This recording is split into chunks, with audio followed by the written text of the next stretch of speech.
Hey guys, welcome back. അപ്പോൾ ഇന്ന് നമ്മൾ പുളിയമ്പള്ളിലുള്ള പിള്ളേരെല്ലാവരോടും ചേർന്നിട്ട് ഒരു നോമ്പുറ വെച്ചേക്കാണ്. വർഷങ്ങളായി നടന്നു വരുന്ന നോമ്പുറ ഇത്തവണ കുമ്പളത്തുള്ള സ്വർഗത്തിൽ വെച്ചാണ് നടത്തുന്നത്. അതിനായിട്ട് നമ്മൾ ആദ്യം തീരുമാനിച്ചൊരു കാറിൽ പോകുന്നതാണ്. പിന്നീട് ആളിനെ കൂടിയിട്ട് നമ്മളത് വണ്ടി ട്രാവലറിലേക്ക് ആക്കുകയും ചെയ്തു. ഏകദേശം 18 പേരുണ്ട്. 19-20 സീറ്റുള്ള ട്രാവലറാണ് നമ്മൾ എടുത്തേക്കുന്നത്. എല്ലാവരും ക്ഷീണിതരാണ്. കാരണം വൈകുന്നേരം 4-4:30 നോമ്പ് തുറക്കുന്ന സമയമായി. ഉണ്ണിക്ക് മാത്രം എനർജി ഉണ്ട്. ഇനി ആ എനർജി എല്ലാം പുള്ളി തീർക്കുക. കാരണം എന്താ, അപ്പയാണേ.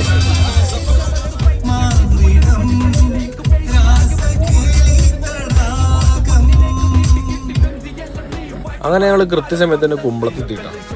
ഒരു വണ്ടി വന്ന് അങ്ങനെ ഇറങ്ങി. ആ വണ്ടിയിൽ നിന്ന് കുറേ കാട്ടാളന്മാരെ അങ്ങനെ ചാടി പുറത്തേക്ക് ഇറങ്ങി. 1 ഭീമസേനൻ, 2 അർജുനൻ, 3 നകുലൻ, 4 ദുര്യോധനൻ. ദുര്യോധനൻ വില്ലനല്ലേ? ഞാൻ വില്ലനായോ? അയ്യോ. ശേഷം കാളം വന്നു, ഇഞ്ചി വന്നു, പുളിശ്ശേരി വന്നു, തേങ്ങാക്കറി വന്നു, മോരൊഴിച്ചറി വന്നു, നെല്ലിക്കാച്ചാർ വന്നു, ചോറ് വന്നു, പരിപ്പ് വന്നു, പായസം വന്നു, അച്ചാർ വന്നു, പപ്പടം വന്നു എന്നിങ്ങനെ വേണ്ടപ്പെട്ട എല്ലാവരും ഇറങ്ങി. അങ്ങനെ 18 പേരും ഇറങ്ങി, ഇൻക്ലൂഡിങ് ദൈവനടക്കം. കറക്റ്റ് സമയത്ത് നമ്മൾ നല്ലൊരു സ്പോട്ടിൽ വന്ന് നമുക്ക് ഇരിക്കാൻ പറ്റിയിട്ടാണ്. നമ്മൾ ഇരുന്ന സ്പോട്ടിൽ ഏകദേശം ഫാസ്റ്റ് ആൻഡ് ഫ്യൂരിയസിലെ ലൊക്കേഷനിലൊക്കെ ഉള്ള പോലത്തെ ഒരു സ്പോട്ടിൽ നമുക്ക് കിട്ടി. കറക്റ്റ് സമയത്ത് നമ്മൾ നോമ്പ് തുറന്നു. തണ്ണിമത്തൻ ജ്യൂസ് ഉണ്ടായിരുന്നു, നാരങ്ങ ഉണ്ടായിരുന്നു, ഒരു കട്ട്ലറ്റ് ഉണ്ടായിരുന്നു, പപ്സ് ഉണ്ടായിരുന്നു, സമൂസ ഉണ്ടായിരുന്നു, ചെറുകടികളായിട്ടുള്ള ഒന്നുണ്ടായിരുന്നു, ഉണ്ണിക്ക ഉണ്ടായിരുന്നു, കപ്പങ്ങ ഉണ്ടായിരുന്നു, തണ്ണിമത്തൻ ഉണ്ടായിരുന്നു.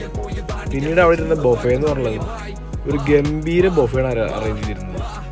നല്ല സ്പേസ് ആയിട്ടുള്ള സ്ഥലത്ത് ഇഷ്ടംപോലെ ഫാമിലിക്കും കപ്പിൾസിനും ഫ്രണ്ട്സിനും വന്നിരിക്കാൻ പാകത്തിന് ഇഷ്ടംപോലെ സ്ഥലമുണ്ട്. ഒരു പ്രത്യേക ആംബിയൻസും പ്രത്യേക തരം ഒരു വൈബുമാണ് ഇവിടെ ഇരിക്കാനായിട്ട്.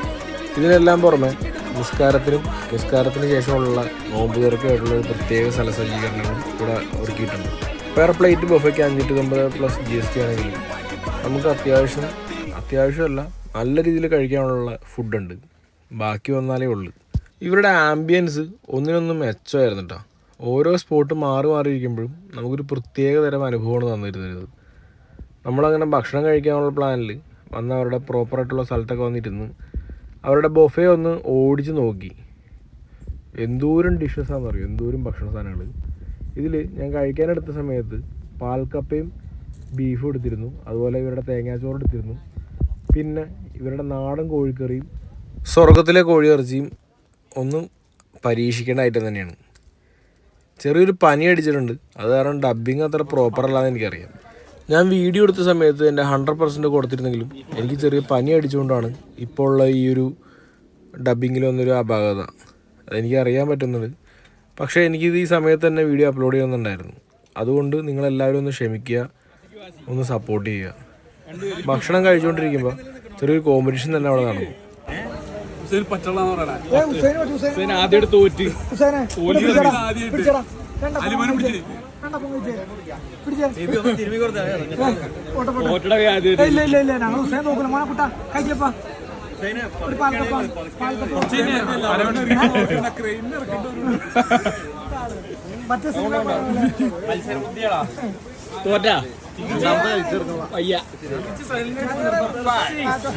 ഓപ്പൺ നമ്പർ 5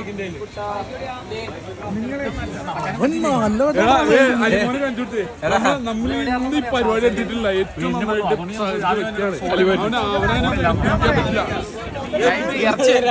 ഇറച്ചി നിന്ന് 3 കിലോ കുറച്ച്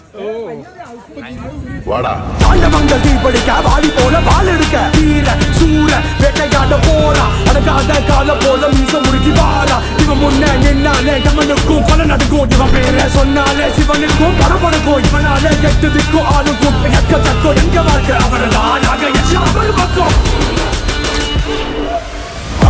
போல பேராசையன் சிவனாயிவன் வெல்லும் வல்லவனிவன்